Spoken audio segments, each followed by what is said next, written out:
nila pinamimigay ang pera dun sa mga nangangailangan at tinuturuan din natin sila ng leksyon. Kinailangan pa ba natin na i-zero talaga si PhilHealth to free up 74 billion pesos, Mr. President? I know, Mr. President, that's also the question of many. And I've thought about this long and hard. And there's no denying that PhilHealth has a savings amount of 600 billion, Mr. President. And that's also the reason why initially the administration thought of it as a way also to augment certain short fundings that we had, for example, for health workers, etc. Hindi natin maintindihan ba't hindi nila ginagamit yung pera na nandun na meron sila na naka-impact sa isang, ewan ko kung anong klaseng account yan, savings account, na ang kinikita ay mas mababa pa kesa sa inflation. Mr. President, hindi pwedeng sisihin na nagkulang tayo sa pagbibigay sa kanila kasi nga ang dami ng pera na nandyan. Hindi nila pinamimigay ang pera dun sa mga nangangailangan at tinuturuan din natin sila ng leksyon. Kung bigay ka ng bigay, nandun lang yung pera, hindi naman nagagamit. Paano naman yung mga ibang programa rin ng gobyerno na nangangailangan din ng funding? Yun nga yung sinasabi ko, pag meron kang, syempre di ba, sinasabi natin, 5 yung anak mo, lahat yan kailangan pantay-pantay na mabigyan mo. Totoo yun. Pero sa lahat sa kanila, tinitignan mo rin kung sino may pangangailangan at sino naman ang may kakayanan na itayo rin ang kanyang sarili. Yun din ang sinasabi natin, it's a leadership problem also in PhilHealth and it's a disbursement problem. Gaya nga ng sinabi ni Senator Cynthia, ang problema din sa PhilHealth, hindi na natin alam kung ano ba talaga yung mga benepisyo natin. Wala tayong card na nagsasabi hanggang dito o ganyan ang may bibigay sa'yo. Ang tagal-tagal ng approval minsan. Hindi alam ng ating mga kababayan kung paano sila comply dun sa mga requirements. So ito yung mga nagiging issue. Hindi sila kulang sa pera. At alam ko yung iba talagang pinagdidiinan nito. Pero 600 billion ang meron sila. Samantalang ang dami natin din pangangailangan pagdating sa edukasyon, pagdating sa infrastruktura. Alam mo, maganda talagang magbigay ng social protection, wealth transfer. Importante yan. Pero kailangan din natin ng wealth generating initiatives kasi hindi natin mapupondohan ang mga ibang bagay na magbibigay ng suporta sa ating mga kababayan kung ang gobyerno ay walang programa na magpapalago ng ating ekonomiya. I'm reminded of the saying that health is wealth. But I don't think, Mr. President, that we can use funds meant for health so that we will justify this, that we will generate wealth for the nation. Mr. President, the budget of the DOH has increased from last year.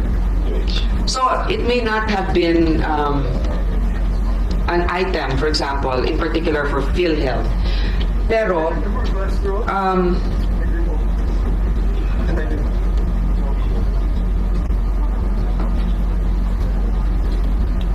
meron naman pong increase na nangyari dito sa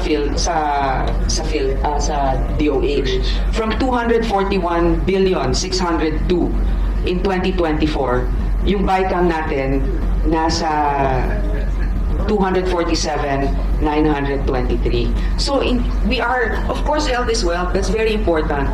But also, health, the financial situation of our country, the economy, and wealth-generating initiatives are important so that we can support social protection initiatives such as the health sector.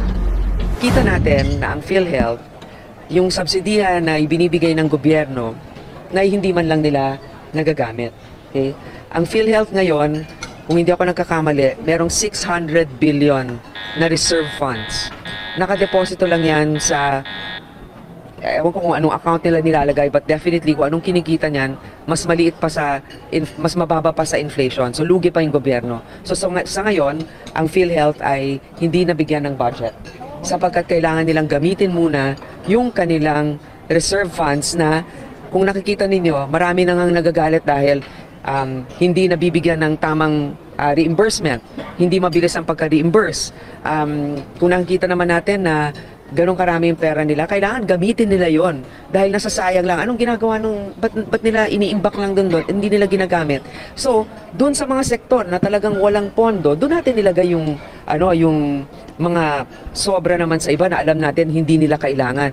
Sapagkat later on, di ba nakita na natin yung desisyon ng Supreme Court, sinabi nila hindi pwedeng pag naibigay na sa kanila, hindi pwedeng ilipat kahit na merong mga crisis situation or pangangailangan sa ibang sektor. Okay.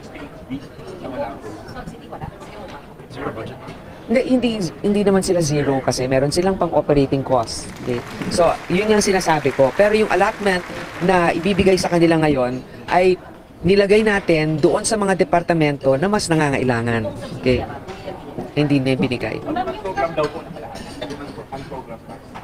Oo, yung unprogrammed funds natin, hindi katulad ng dati na maraming nalagay sa unprogrammed, ngayon mas mababa na. Okay.